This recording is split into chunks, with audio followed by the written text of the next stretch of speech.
Tirsa. I want to know Rost's story. Why he was made an outcast. He never told me. Said he took an oath of silence. What did he do? Oh. Yes, that. What crime did he commit? I will tell you if you wish. But it is a long story. Are you sure you want to hear it now? Of course I want to hear it. Tell me. Rost never committed any crime. He was an outcast by choice. What? What do you mean? Many years ago, before the derangement, before the Red Raids, a band of murderous outlanders, 12 in number, struck without warning. At Mother's Vigil, they took hostages, and then pressed on, headed for Devil's Thirst. Mother's Vigil? Where's that?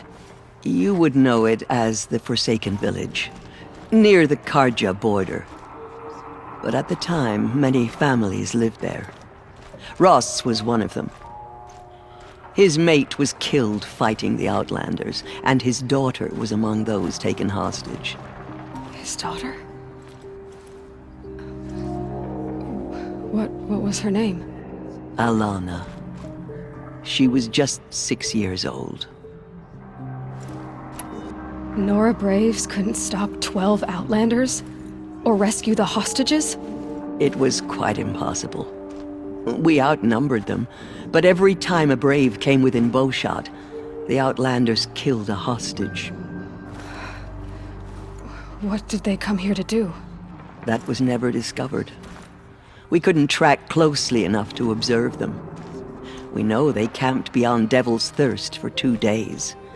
There were reports of strange noises. And then, as suddenly as they came, the Outlanders made their way back to the border and disappeared. What happened to Rost's daughter? She was killed? Rost was one of the Braves who tracked the Outlanders, keeping his distance. There were 6 hostages still alive when they reached the border. Alana among them. Rather than release them, the Outlanders slit their throats and left the corpses just across the border, mocking us. Why? Cruelty. They knew the faithful Nora would not leave the sacred land to collect the bodies, let alone pursue them. They thought themselves safe from our vengeance. Are you saying that Rost went after them? That he became an exile? No. Rost was beside himself with grief, but even so, he would never have broken taboo. Then what did he do? He called upon the most terrible and secret rite of the Nora tribe. He begged to be made a Death Seeker. A Death Seeker? What is that? One who dies to go seeking, and in seeking, brings death to others. The ritual drags the spirit from one's body, releasing it to All Mother's care. The heart beats, the mind thinks, but the spirit has moved on. I don't understand. Rost went after the Outlanders, but his spirit never left. It remained here with All Mother. He gathered the bodies of the slain and returned them. And then he set out in pursuit, not as an exile, but a weapon of vengeance. A barbed arrow shot from a bow, never to return. But Rost did return. Yes. A full year later, and terribly wounded. He collapsed at the border of the sacred land. A hunting party came upon him. He was delirious, in agony. By law, he should have died where he lay. But one of the hunters broke taboo, and reaching across the border, she dragged him to our side. Who was she? A brave, who'd lost a mate and 2 sons to the very outlanders that Rost pursued.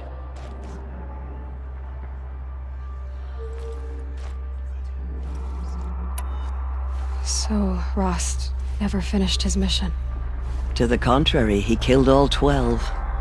Tracked them to disparate places the world over, he said.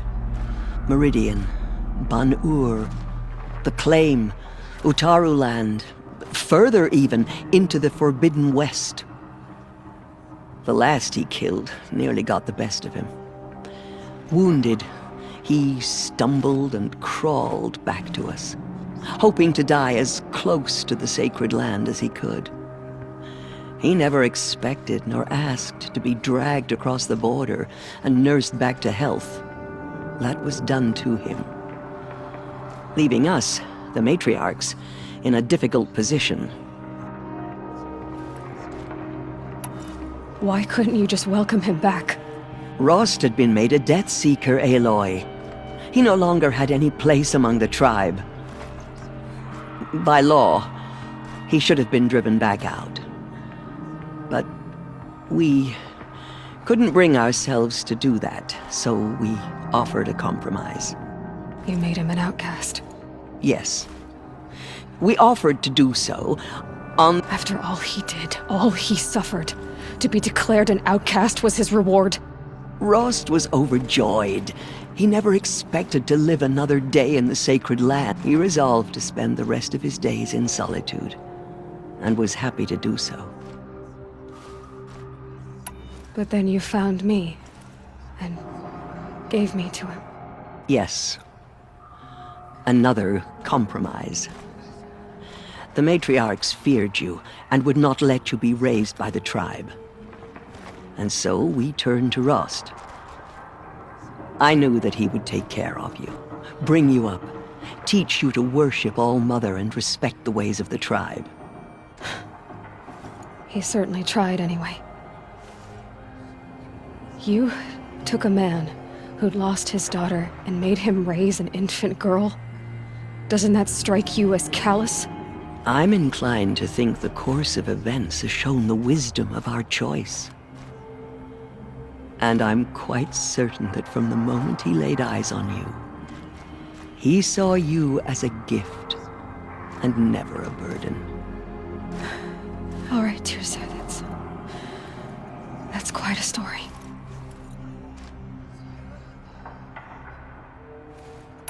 It's time for me to move on. I thank you for doing what you could to help me through the years, and for telling me Rost's story. I wish I could have done more, but I am just one woman. As am I. No need to sell ourselves short. Oh, thank you, Aloy. I will pray for you. Okay, I guess it can't hurt.